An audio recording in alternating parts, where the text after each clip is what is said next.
नमस्कार दोस्तों, स्वागत है आपका हमारे अपने चैनल ऑफिशियल स्टडी जीके पर। आज की ये वीडियो यूपी बोर्ड 2024 में जितने भी बच्चे परीक्षा देने वाले हैं उनके लिए ये रामबाण सिद्ध होने वाली है, क्योंकि इस वीडियो में हम मोस्ट इम्पॉर्टेंट 50 क्वेश्चंस कवर करने वाले हैं हिंदी के, जो कि रिपीटेड बाय रिपीटेड आपसे पूछे ही जाते हैं। चाहे आप प्रीवियस ईयर के क्वेश्चन उठा के देख सकते हैं, उसमें ये सारे क्वेश्चन आपको मिल जाएंगे। तो इसी वीडियो को एंड तक देख लीजिए ताकि ये वीडियो आपके लिए यूजफुल रह सके। तो बिना किसी देरी के हम शुरुआत कर लेते हैं हमारी वीडियो की और देख लेते हैं हम हमारा पहला क्वेश्चन।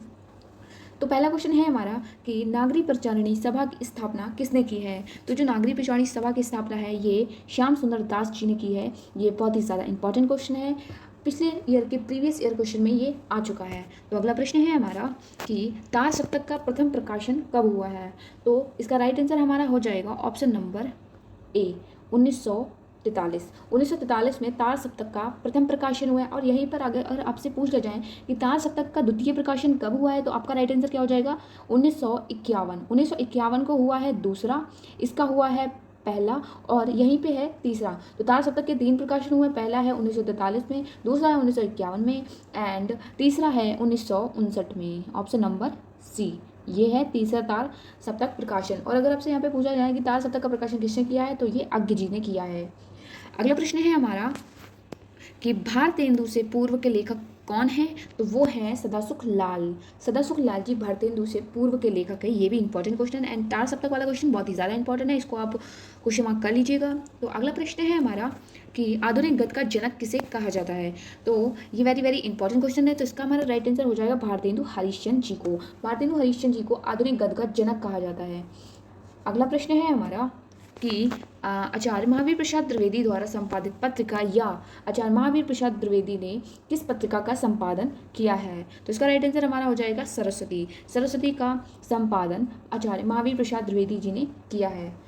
अगला प्रश्न है हमारा कि महावीर प्रसाद द्विवेदी लेखक है, मतलब किस युग के लेखक हैं। तो राइट आंसर हमारा हो जाएगा जो महावीर प्रसाद द्विवेदी जी हैं ये द्विवेदी युग के लेखक हैं। ऑप्शन नंबर बी हमारा यानी कि खा हमारा राइट आंसर हो जाएगा। अगला प्रश्न है हमारा कि फोर्ट विलियम कॉलेज कहाँ स्थित है। तो फोर्ट विलियम जो कॉलेज है ये आगरा में स्थित है। इंपॉर्टेंट क्वेश्चन है, आज के सारे क्वेश्चन बहुत ही ज़्यादा इंपॉर्टेंट हैं और आप इस वीडियो को एंड तक ज़रूर देखिएगा, तभी आप यहाँ से सारे क्वेश्चन कवर कर पाएंगे और अपने बोर्ड एग्जाम में 90+ करेंगे। अगला प्रश्न है हमारा कि आनंद कादम्बनी के संपादक कौन है। वेरी वेरी इंपॉर्टेंट क्वेश्चन, ये सारे प्रीवियस ईयर के पेपर में आ चुका है ये क्वेश्चन। तो इसका राइट आंसर हमारा हो जाएगा कि आनंद कादम्बनी के संपादक हैं बद्री नारायण चौधरी प्रेमघन आनंद कादम्बनी के संपादक हैं। अगला प्रश्न है हमारा कि सरस्वती के संपादक कौन है। तो जैसा कि अभी हमने ऊपर वाले क्वेश्चन में पढ़ा था कि सरस्वती पत्रिका के संपादक हैं Mahavir Prasad Dwivedi ji. Option number B यहाँ पे हमारा राइट आंसर हो जाएगा। अगला प्रश्न है हमारा कि रेखा चित्र पर आधारित रचना है। तो यहाँ पर रेखा चित्र पर आधारित रचना है अतीत के चलचित्र ये रेखा चित्र पर आधारित रचना है। अगला प्रश्न है हमारा कि स्मृति की रेखाएं कृति है। तो स्मृति की रेखाएं किसकी है, तो ये है महादेवी वर्मा जी की, जिन्हें आधुनिक युग की मीरा भी कहा जाता है। अगला प्रश्न है हमारा कि हंस पत्रिका के संपादक कौन है। तो हंस पत्रिका के संपादक है option number D Premchand ji हंस पत्रिका के संपादक हैं। ये इंपॉर्टेंट क्वेश्चन है, स्टार मार्क कर लीजिए। अगला प्रश्न है हमारा कि तिब्बत यात्रा के लेखक कौन है। वेरी वेरी इंपॉर्टेंट क्वेश्चन है, तो इसका राइट आंसर हमारा हो जाएगा राहुल साकृत्यानंद जी। तो राहुल साकृत्यानंद जी ने तिब्बत यात्रा की रचना की है। तो राहुल साकृत्यानंद जी के बारे में एक और इम्पॉर्टेंट पॉइंट ये है कि इनकी जो रचनाएं हैं इनको याद करने का एक तरीका हम देखते हैं।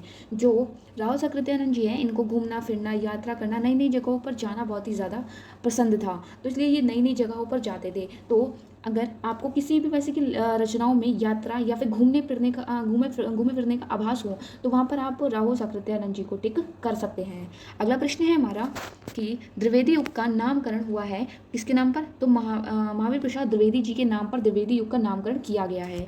अगला प्रश्न है हमारा कि निम्नलिखित में से कौन प्रसिद्ध आलोचक है। तो जो आचार्य रामचंद्र शुक्ल जी हैं ये एक प्रसिद्ध आलोचक हैं। अगला प्रश्न है हमारा कि सरदारपुर सिंह का लेखन युग है। तो सरदारपुर सिंह हैं द्विवेदी युग के। सरदारपुर सिंह कब के हैं, तो ये द्विवेदी युग के लेखक हैं। अगला प्रश्न है हमारा कि इसमें से क्या सत्य है। मतलब असत्य कथन है। तो देख लेते हैं कौन कौन से कथन है। तो डॉक्टर हजारी प्रसाद द्विवेदी निबंधकार एवं उपन्यासकार हैं। दूसरा है महावीर प्रसाद द्विवेदी सरस्वती पत्रिका के संपादक थे। रामचंद्र शुक्ल हिंदी साहित्य का इतिहास ग्रंथ के लेखक हैं। या प्रताप नारायण मिश्र हिंदी प्रदीप के संपादक हैं। तो हमारा जो चौथा आंसर है वो भी गलत हो जाएगा। रामचंद्र शुक्ल हिंदी साहित्य का इतिहास ग्रंथ के लेखक हैं, ये भी गलत हो जाएगा। तो इसका राइट आंसर हमारा हो जाएगा महावीर प्रसाद द्विवेदी सरस्वती पत्रिका के संपादक थे। अगला प्रश्न है हमारा कि 84 वैष्णव की वार्ता के लेखक कौन है। तो 84 वैष्णव की वार्ता के जो लेखक हैं वो है गोकुलनाथ जी। इंपॉर्टेंट क्वेश्चन है ये। तो इसका राइट आंसर हमारा हो जाएगा ऑप्शन नंबर बी, गोकुलनाथ जी 84 वैष्णव की वार्ता के लेखक। अगला प्रश्न है हमारा कि नागरिक प्रचारणी सभा की स्थापना कब की गई है। तो यह द्विवेदी युग में की गई है नागरिक प्रचारणी की सभा की स्थापना, ऑप्शन नंबर ए।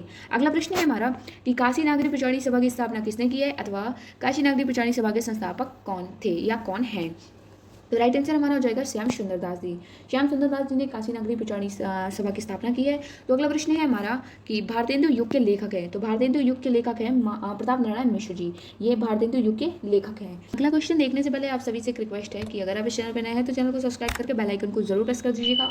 और अगर आपको ये वीडियो पसंद आ रही है, पढ़ाया हुआ कंटेंट पसंद आ रहा हो तो वीडियो को लाइक जरूर कर दीजिए और ज़्यादा से ज़्यादा शेयर करिए ताकि ये जो टॉप 50 क्वेश्चन है ये आपके फ्रेंड्स तक भी पहुँच सके और वो भी अपने बोर्ड एग्जाम में 95+ अपना एम बना सके। अगला प्रश्न है हमारा कि सदल मिश्र की रचना है। तो सदल मिश्र की रचना है नासिकेतोपाख्यान। बहुत ही ज़्यादा इंपॉर्टेंट क्वेश्चन है ये, सारे एग्जाम्स में रिपीटेड पूछा जाता है कि नासिकेतोपाख्यान किसकी रचना है। तो ये सदल मिश्र जी की है। अगला प्रश्न है हमारा कि भारतेंदु युग के लेखक हैं। तो भारतेंदु युग के लेखक कौन है। तो वो हैं बाणभट्ट, ऑप्शन नंबर ए हमारा राइट आंसर हो जाएगा। बाणभट्ट भारतेंदु युग के लेखक हैं। अगला प्रश्न है हमारा कि हिंदी साहित्य के आधुनिक काल को गद्य काल की संज्ञा किसने दी है। तो हिंदी साहित्य के जो अधिक आधुनिक काल है उसको गद्य काल की संज्ञा किसने दी है। तो वो दी है आचार्य रामचंद्र शुक्ल जी ने, ऑप्शन नंबर सी हमारा राइट आंसर हो जाएगा। अगला प्रश्न है हमारा कि भारतेंदु युग के उल्लेखनीय पत्रकार कौन है। तो भारतेंदु युग के जो उल्लेखनीय पत्रकार हैं वो हैं बालकृष्ण भट्ट जी। अगला प्रश्न है हमारा कि हिंदी गद्य साहित्य के जनक माने जाते हैं। रिपीटेड क्वेश्चन, तो इसका राइट आंसर हमारा हो जाएगा भारतेंदु हरिश्चंद्र जी। भारतेंदु हरिश्चंद्र हिंदी गद्य साहित्य के जनक माने जाते हैं। अगला प्रश्न है हमारा कि भारतेंदु गद्य की सीमा क्या है। तो भारतेंदु गद्य की समय सीमा है 1850 से 1900 तक, ऑप्शन नंबर बी हमारा राइट आंसर हो जाएगा। अगला प्रश्न है हमारा कि सुख सागर के लेखक कौन है। इंपॉर्टेंट क्वेश्चन है ये, तो इसका राइट आंसर हमारा हो जाएगा लल्लू लाल। लल्लू लाल जी सुख सागर के लेखक हैं। अगला प्रश्न है हमारा कि शिव प्रसाद सीतारहिंद किस युग के लेखक है। तो शिव प्रसाद सीतारहिंद है ये भारतेंदु पूर्व युग के लेखक है, ऑप्शन नंबर ए हमारा राइट आंसर हो जाएगा। अगला प्रश्न है हमारा कि नासिकेतोपाख्यान के रचयिता हैं। रिपीटेड क्वेश्चन, इसका राइट आंसर है सदल Mishra ji, option number B. अगला प्रश्न है हमारा कि श्रृंगार रस मंडल के रचयिता कौन है। तो राइट आंसर हमारा हो जाएगा गोसाई विठल नाथ जी। गोसाई विठल नाथ जी श्रृंगार रस मंडल के रचयिता है। अगला प्रश्न है हमारा कि अष्टयाम के रचयिता कौन है। तो अष्टयाम के रचयिता है नाभादास जी। इंपॉर्टेंट क्वेश्चन है। तो अगला प्रश्न है हमारा कि खड़ी बोली गद्य के विकास का प्रारंभिक युग कौन सा है। तो खड़ी बोली गद्य के विकास का जो प्रारंभिक युग है वो है भारतेंदु युग, ऑप्शन नंबर सी यहाँ पे हमारा राइट आंसर हो जाएगा। अगला प्रश्न है हमारा कि निम्नलिखित में से कौन सी रचना जटमल कवि की है। इंपॉर्टेंट क्वेश्चन है, तो इसका राइट आंसर हमारा हो जाएगा गोरा बादल की कथा। जो गोरा बादल की कथा है ये जटमल की है। अगला प्रश्न है हमारा कि गोरा बादल की कथा के लेखक है, जैसे कि अभी हमने ऊपर वाले क्वेश्चन में पढ़ा जटमल, ऑप्शन नंबर बी हमारा राइट आंसर हो जाएगा। ये इंपॉर्टेंट क्वेश्चन है इसलिए ये 2 बार आया। तो अगला प्रश्न है हमारा कि प्रेम सागर के रचनाकार कौन है। तो प्रेम सागर के रचनाकार हैं पंडित Lallu Lal ji, option number B हमारा राइट आंसर हो जाएगा। अगला प्रश्न है हमारा कि आवारा मसीहा के लेखक कौन है, यानी कि आवारा मसीहा के रचनाकार कौन है। ये भी बहुत ही ज़्यादा इंपॉर्टेंट क्वेश्चन है, पिछले सारे एग्जाम्स में ये रिपीटेड पूछा गया है। तो इसका राइट आंसर हमारा हो जाएगा विष्णु प्रभाकर जी। आवारा मसीहा के लेखक है विष्णु प्रभाकर जी। अगला प्रश्न है हमारा कि हिंदी की प्रथम कहानी है Indumati, option number D Indumati Hindi की प्रथम कहानी है। अगला प्रश्न है हमारा कि नमक का दरोगा के कहानीकारक हैं, ऑप्शन नंबर प्रेमचंद। नमक का दरोगा किसकी है, प्रेमचंद्र जी की कहानी है। अगला प्रश्न है हमारा कि परीक्षा गुरु के रचनाकार कौन है। तो परीक्षा गुरु के रचनाकार हैं लाला श्री निवास दास, ऑप्शन नंबर ए हमारा राइट आंसर हो जाएगा। अगला प्रश्न है हमारा कि गोदान उपन्यास के लेखक कौन है। तो गोदान उपन्यास के लेखक हैं मुंशी प्रेमचंद्र जी। मुंशी प्रेमचंद्र जी गोदान उपन्यास के लेखक हैं। गोदान, सेवा सदन, निर्मला, ये सारी ही मुंशी प्रेमचंद्र जी के उपन्यास हैं। अगला प्रश्न है हमारा कि तितली उपन्यास के रचनाकार कौन है। इंपॉर्टेंट क्वेश्चन है, तो राइट आंसर हमारा हो जाएगा जयशंकर प्रसाद जी, तितली उपन्यास के लेखक हैं। अगला प्रश्न है कि शेखर एक जीवनी के लेखक कौन है? तो शेखर एक जीवनी के लेखक हैं सच्चिदानंद हीरानंद वात्स्यायन अंक जी। शेखर एक जीवनी के लेखक है सच्चिदानंद हीरानंद वात्स्यायन अंक जी हैं, जिन्होंने तार सप्तक का प्रकाशन किया था। और तार सप्तक प्रकाशन कितने चरणों में बेटा है? 3। पहला 1943, दूसरा 1951, तीसरा 1959। अगला प्रश्न है हमारा कि गुनाहों का देवता कृति है धर्मवीर भारती जी की। ऑप्शन नंबर सी हमारा राइट आंसर हो जाएगा। इंपॉर्टेंट क्वेश्चन है ये। अगला प्रश्न है हमारा कि मेरी जीवन यात्रा किसकी आत्मकथा है? तो राहुल साकृत्यानंद जी की। जैसे मैंने आपको बताया था कि जिस चीज़ में आपको यात्रा, घूमने फिरने जैसा आभास हो तो उसमें राहुल साकृत्यानंद जी हो सकते हैं। तो ऑप्शन नंबर डी यहाँ पे हमारा राइट आंसर हो जाएगा। अगला प्रश्न है हमारा कि नीड़ का निर्माण फिर आत्मकथा है हरिवंश राय बच्चन जी की। हरिवंश राय बच्चन जी की ये नीड़ का निर्माण फिर आत्मकथा है। अगला प्रश्न है हमारा कि प्रेम सागर किसकी रचना है? तो प्रेम सागर है राहुल साकृत्यानंद की। प्रेम सागर है राहुल साकृत्यानंद जी की। अगला प्रश्न है हमारा कि 12 सर्ग किस में है? तो जो साकेत है, साकेत में 12 सर्ग है। ऑप्शन नंबर ए हमारा राइट आंसर हो जाएगा। 12 सर्ग हैं साकेत में और 15 सर्ग किस में है? तो 15 सर्ग हैं कामायनी में। कामायनी में कितने हैं? 15 सर्ग। और साकेत में कितने हैं? 12। सबसे बड़ा कौन सा है? 9वां। अगला प्रश्न है हमारा कि आधुनिक युग की मीरा किसे कहा जाता है? तो इसका राइट आंसर हो जाएगा महादेवी वर्मा जी को। महादेवी वर्मा को आधुनिक युग की मीरा कहा जाता है। अगला प्रश्न है हमारा कि नीड़ का निर्माण फिर किसकी रचना है? तो हरिवंश राय बच्चन जी की। ऑप्शन नंबर बी हमारा राइट आंसर हो जाएगा। रिपीटेड क्वेश्चन है।